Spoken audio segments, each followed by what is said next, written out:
Well, hi there. I am Andrew Watkins, and if you're listening to this while juggling 3 patient calls, checking in a couple patients, taking a payment, selling skincare, and trying to catch your doctor in between procedures, you might be working in an aesthetic practice. And I'm Blake Lucas, and this is Practiceland. This is not your doctor's podcast. We are talking about money. Does that make you uncomfortable, Blake? Oh man, it's a little taboo, right?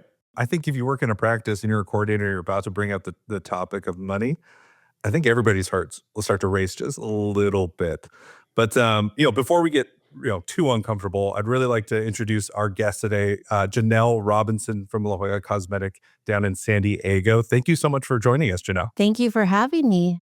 Janelle, when you think about talking about money with patients, how's that make you feel? I think that it's a difficult conversation, and it's not just difficult because you're asking them to part with a lot of money, but there's so much that goes into it, and we have to really make sure that we feel like we're sharing our story of value and that they feel good about the investment. It can be sticky for sure. So before we jump into the nitty-gritty of, how to really help people make that conversation easier, can you just tell us a little bit about yourself? Any other jobs that you've done other than COO in the practice? I started as the marketing coordinator. And when I moved into the patient coordinator role, I think it was really instrumental having that background because when the phone rang, I really appreciated what it took to get that phone to ring and the patient on the other line. So I had a deep respect for that call and I put my 150% into it. And so now leading the whole team, the from the patient coordinators to marketing and the clinic staff, I have that perspective. I've done what they're doing, and I do think when they listen to me give them tips, it's like I've done their job. And so yeah, I've been able to grow within the practice, and again, being a manager when I've been in their shoes makes a big difference.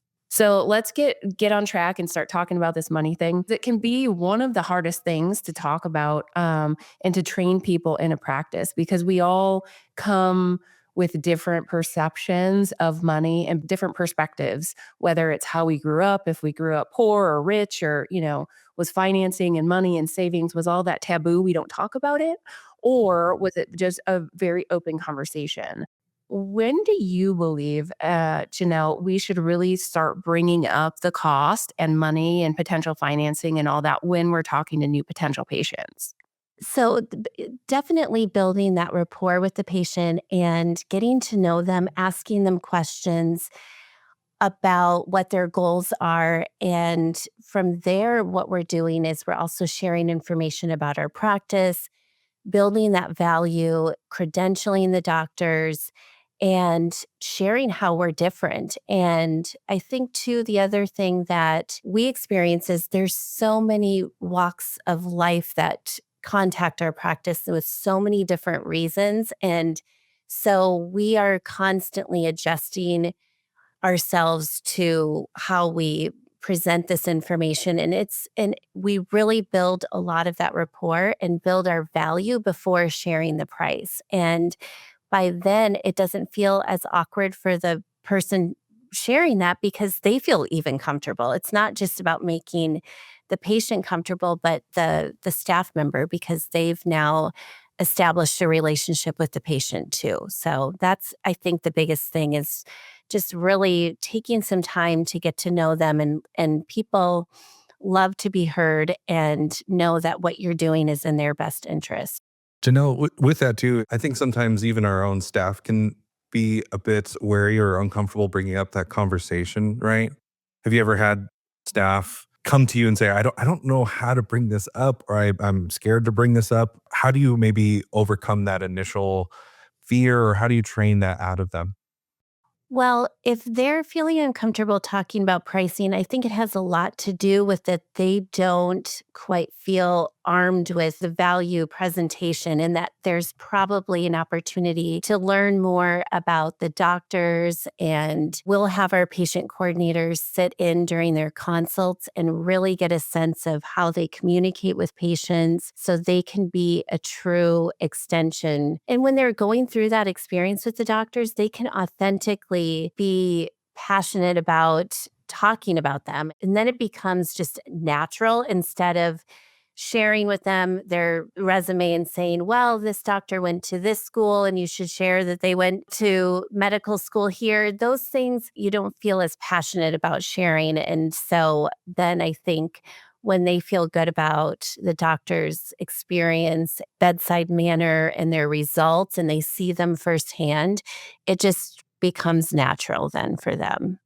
I kind of liken it down to four main things is that we need to create trust and build rapport, and we need to educate patients and differentiate our practice. And once we've done that thoroughly and authentically, that price, it's really not that big of a deal to deliver. And it's such a level above if you're just throwing out prices and feeling awkward about it. What do you advise your teams to do when someone calls and they're like, "Hey, yeah, I'm calling around. I was just wondering how much is a tummy tuck Mhm. or how much is a breast augmentation?" We really try to avoid leading with that price, even if they come across very, adamant about just getting that. And if the patients understand why you're asking questions, then it helps because really you have to start the conversation asking them things. You can't just give them pricing on a tummy tuck without understanding if that's even what they need really. And it might even be that they're asking for liposuction fees and really they need a tummy tuck. And so it's important to start by saying, really, in order for us to provide pricing for you and to get really close to what's probably what you're going to need, I have to ask you a few questions, and this will make it more accurate if I'm able to ask these questions for you. And so, do you have a few minutes? Because the pricing is so customized to the individual that I don't want to give you such a broad range that you don't get the information you want. And really, that's such a differentiator. There's actually a lot of practices that won't even give pricing over the phone at all. They'll say you have to come in. And so if we're able to, spend a few extra minutes and really dive into what is best for them, I think it'll feel good and it'll definitely feel different than other practices that they call. So with your guys' practice specifically, are you publishing any prices or any price ranges, or does all of that come through that conversation once you've built a trust and rapport, started to educate and differentiate your practice? We do put ballpark fees on our website, and it's a pretty big range. And so that's where the phone call will really be helpful in order to dive in and be more specific. I think that's a common debate between practices on whether they post right Mhm. prices or Yes. ranges. Yes. Someone that might be debating the other side of it, like what are maybe the pros and cons that you think to like not posting it? Why would why do you guys really choose to push that that range? We want to be transparent. We don't want to have any secrets. And I think for those people that have called, they say, "Oh, I've tried to call and they just want me to come in." It's like these prospective patients are trying to do research. They don't even know where to start. We're all busy. They don't want to come in and find out this was completely out of their range. We certainly don't want to have people coming in that can't afford our pricing, and we do offer free consults, so it's our way of hopefully filtering out some people. I think that for those that do want people to come in, it's probably because they're fearful that it might scare people away if they see the pricing, and they wanna be able to build that relationship and then present it, which I can understand. But at the same time, people just, we want our information. So we're impatient now. We can Google Yeah, that's the world we're in everything. for We can sure. Oh go, my gosh. yeah. So that's our theory. And I think to set patients and your practice to optimize your practice time as well and your doctor's time. Mhm. If he's meeting with 10 people and only booking 3 of them because they're not fully prepared before that consultation, you're not doing anybody any favors. Right. I'm a firm believer of clarity is kindness. And, the more clear that we can be, and once as patient care coordinators and the people in the practice, when we become more knowledgeable of our patient situation, we can actually serve them better. We can help them overcome any objections or hurdles, barriers to entry that they have to becoming patients. So it's really important that through building that trust and rapport, we do have transparency with ranges and publishing those on websites. A range is really important because nobody's going to just say, no matter what, a tummy tuck is going to be 19,500 Right. or whatever. Like, that's just not realistic. And just as a side note, having pricing on your website, and I learned this when I started working for Studio 3 Marketing, it does actually help your SEO as well. Mhm. It means that your website is more trustworthy and more educational. And so having at least some dollar figures on there does help your SEO so that you can rank higher, which the higher you rank, of course, the more traffic you're going to get. I think, everybody pretty much knows it's really better to educate patients on price ahead of time. Is there one specific reason or logic or data point that you might have, Janelle, that would help our listeners overcome their fear of doing that? Well, I mean, we always go by the numbers. We have very strong conversion rates for offering free consults. So if that started to dip, then we might, or even if the inquiry to appointment conversions, if we weren't making as many appointments from our inquiries, maybe we would pause and say, okay, maybe there is an opportunity to establish a relationship first, because it's very powerful when you do get somebody in the door and they start to make those connections. But as long as our conversion data is showing that we're, where we want to be and it's growing, then we feel like we're making the right choice doing that. I'm just learning about this Marissa, which is a financing expert that's on your website. Mhm. So, can you just tell us about that? What does she do? How does she help you? And really, how does she help patients? Yeah, she's one of our patient coordinators, and we've given her this extra role to really be cognizant of our activity, to manage those leads. She's more of the direct contact for our financing reps. And it's a lot for us having 6 doctors, and we wanted to have kind of one person own that area. And the other main thought behind it actually is it really presents, I think, to a patient as we've got somebody, to call and have someone multiple people that can assist you with something doesn't feel as much as like they're a specialist in that. And so really giving them a person who we position as the specialist, I think they feel, wow, I can actually speak to someone very specifically about my payment options. I think it's the perception that it gives the patients and comfortability, and also for us internally, just to kind of have some of that communication streamlined through one person.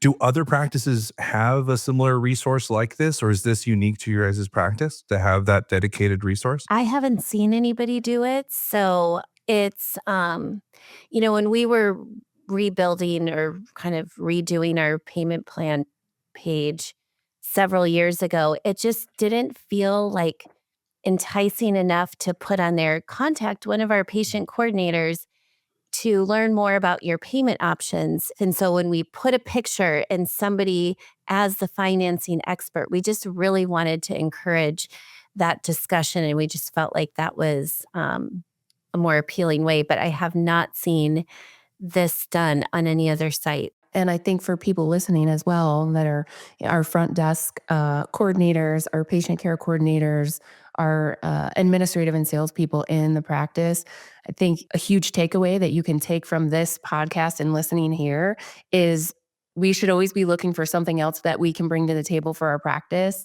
And anyone listening to this could go to their manager or go to their surgeon and say, hey, I want to be the financing expert. And I think this is why it's really important that we showcase having one point person. I want to become an expert in this.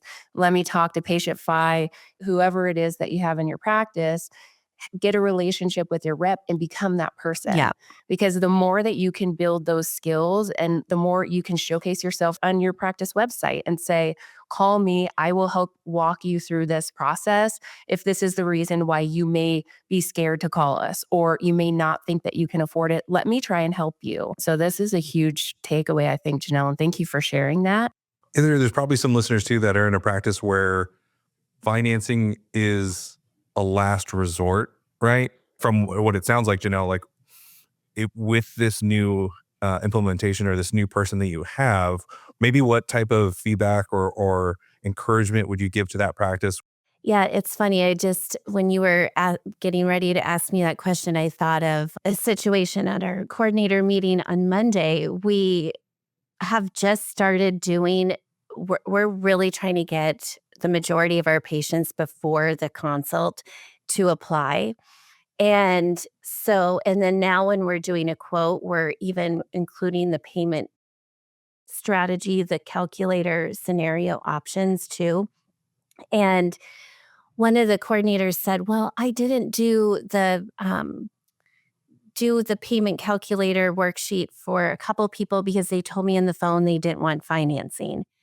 And they are asking on the phone, and that's great, but I said, "We still really should be giving it to them," because I think when patients say that on the phone and they don't think at the time, they probably really don't believe that they're gonna need a payment plan, but if you think about how I know of myself, I might get off of the phone after learning all of this information, and as I digest it, go, "Wait, okay, if it's gonna be 24,000 and I've got this coming up for my kids or that coming up, now actually, maybe I could put this off and do a payment plan."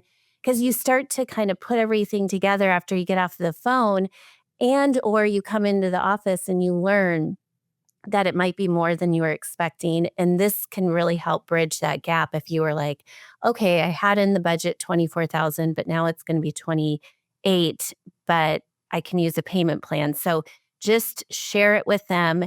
And the whole point is to keep this as normal and comfortable to be having this conversation. For me, it's more you're just trying to give them all of the tools and to have a complete comprehensive conversation. So it's really at the end of the day to help the patient. And of course, if they feel more comfortable and it's more affordable to them, it benefits the practice.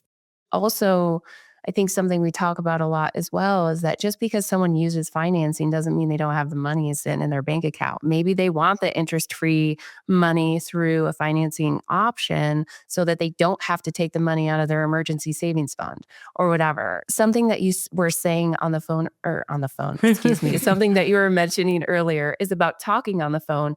We were obviously talking about that really great kind of consultative phone call that we have before we bring them in, where we're building trust and rapport, we're educating, differentiating our practice, and then we're giving those price ranges.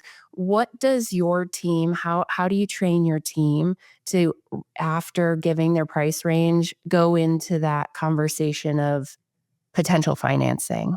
Well, definitely starting by asking, is this what you were expecting or how does this all sound to you? We really like to share stories and say, a lot of our patients ask us about payment plans. It's one of our common ways of paying for surgery. And so I'm happy to share with you if you were interested. This procedure, it could range anywhere from 350 to 400 per month. Would that be something you'd want to learn more about, and then going into it from there? And we've had many patients who, if our quotes are higher, they do appreciate and understand the value, but they'll choose one of our interest-free plans.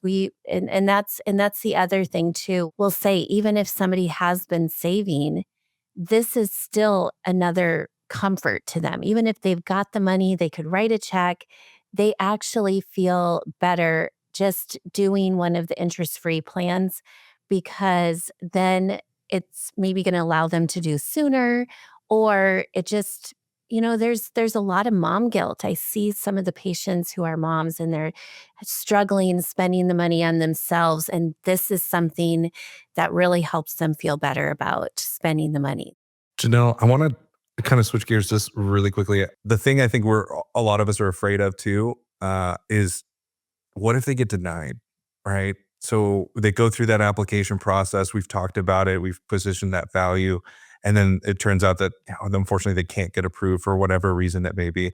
How do you handle that conversation, or how do you teach your staff to take care of that patient in that moment? We don't give up. So there might be other options in terms of, first of all, we'll have them apply for every lender possible, but also maybe using a cosigner or another person to apply on their behalf. That actually, people, if they're determined, they will find that person. And so sometimes, exploring a bank relationship where they might already have accounts and a relationship with, that's an option. It's not a common scenario where we can't come up with some solution. I mean, we've even used the doctor financed option with PatientFi before, where if they can come up with half of it, that's sort of our requirement. If you can come up with half, we'll kind of take on the payments Yeah, as like a custom payment plan, right? right, Yeah. right. So we've Mhm. gotten creative with that too, but sometimes it just doesn't work and we might just find ways to stay in touch with the patient, or they can make payments and we can be a little bit of a savings account for them. That's another thing we've done, but thankfully it doesn't happen too often. So We're not talking about cheap treatments, or especially when we're talking about surgery. When your team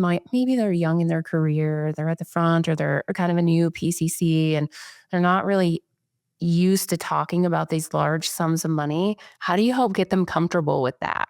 it can be a lot. And, I think, again, if we really train them on the value of what we offer, then to them, it's like, this is worth it. And so we just have to get them to that place. And um, that just comes through training, I think. And I'm guilty of this when I first started in this industry.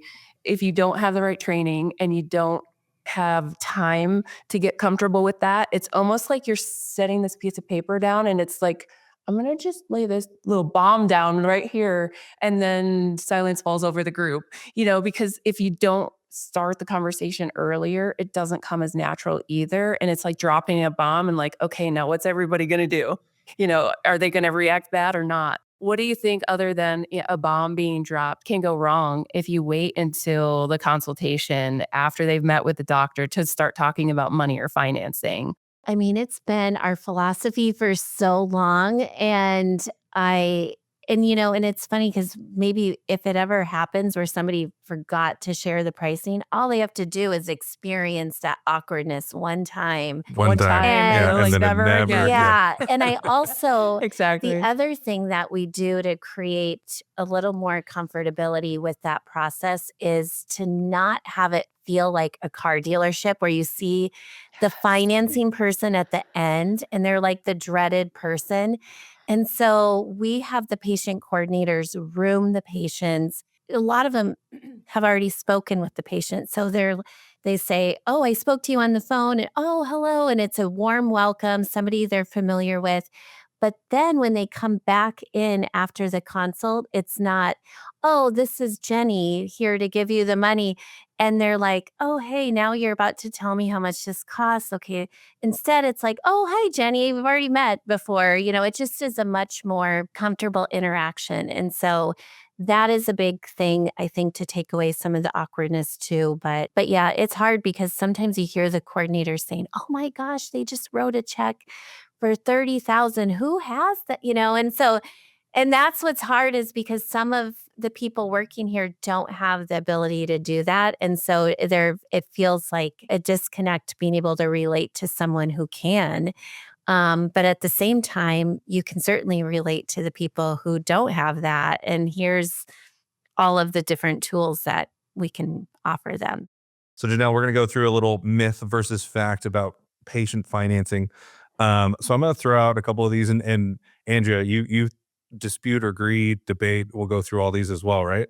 Yeah, let's do it. All right. So I think we've talked about this one a little bit, but just to kind of nail this one home, we should not be giving out prices over the phone. Myth. Yeah, absolutely. Financing is a last resort for people who don't have money. Myth. Absolutely. Having financing available to patients increases sales. Absolutely. True.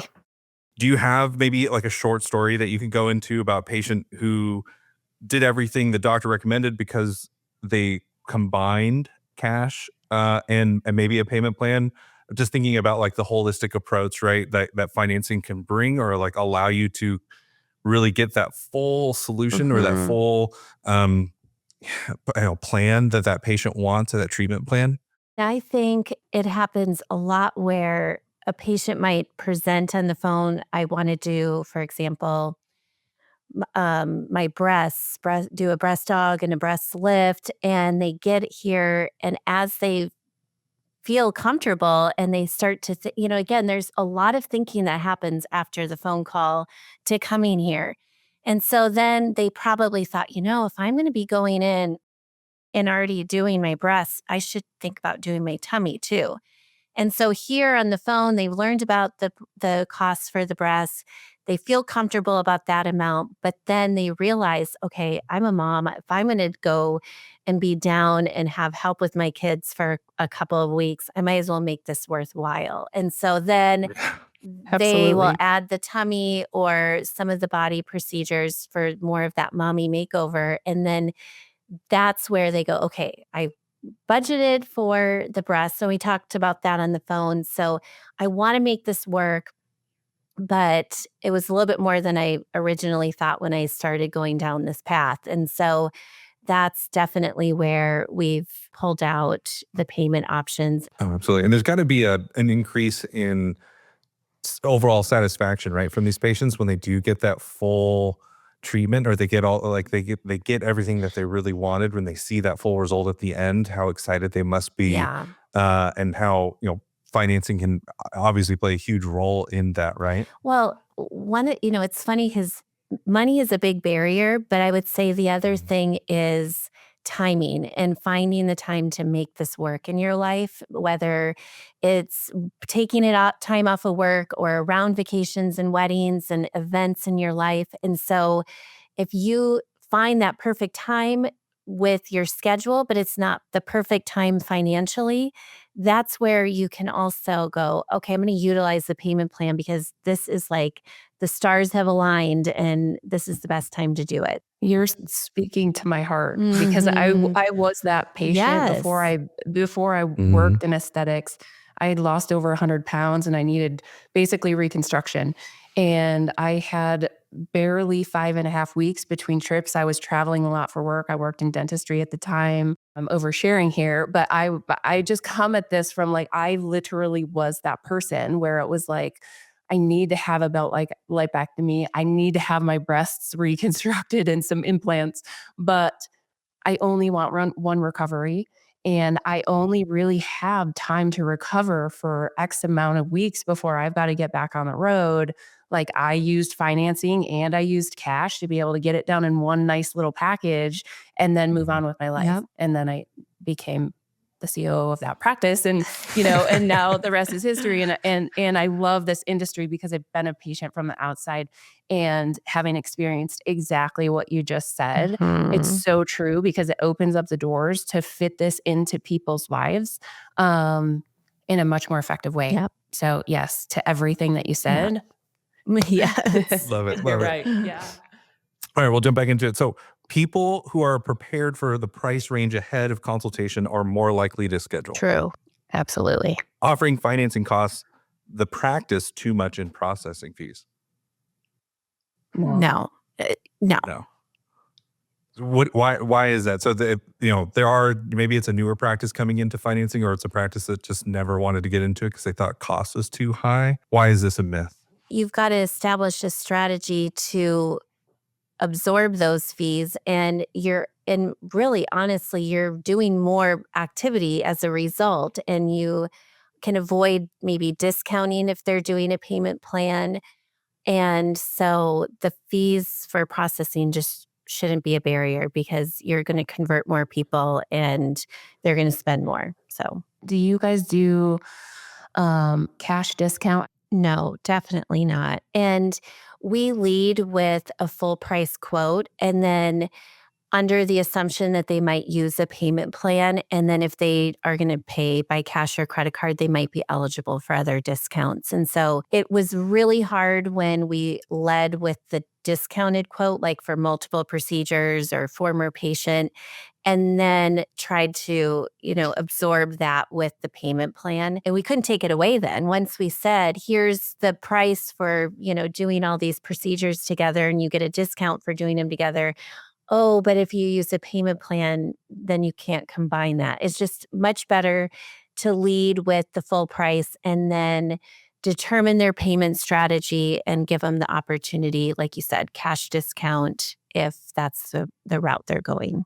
It's all in like how are things being received. And we want our patients to have the clear view. And then we get to be the hero if we then provide a discount because we're more aware of how they're planning to pay. Yeah. You look like the asshole, to be completely honest, Yeah. if Yeah, you're going right. to start charging them fees because they're going to take advantage of these tools that you're providing them as options. Right. We want to be the heroes, not the assholes. Right. Right. Start breaking. I Yeah. think it starts breaking that trust too. If you start to, like it's that Oh, but same idea but as like, not if that. Like yeah. and then it's The bait and confusing. switch. Yeah. Yeah, you don't Yeah. need to waste time with. There's already so much to talk about. Like, let's not waste time like debating that or having that kind of conversation. Right. Yep. All patient financing options are pretty much the same. No. Not even close.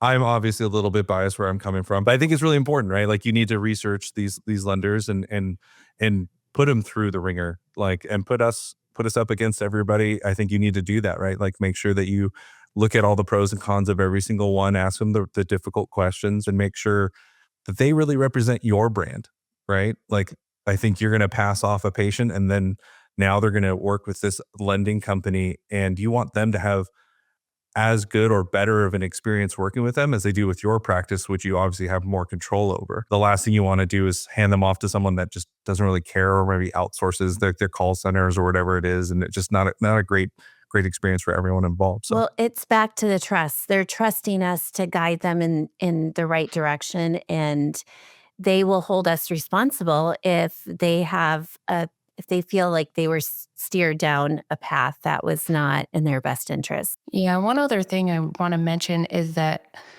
they're not all created equal in the way that they have different qualifications for getting approvals and they have different approval max rates. And so, as a patient care coordinator or somebody in the practice that's trying to overcome objections and get over those hurdles and barriers to entry for your patients, you really need to understand how each different financing option in aesthetics approves their patients and the amounts that they approve for.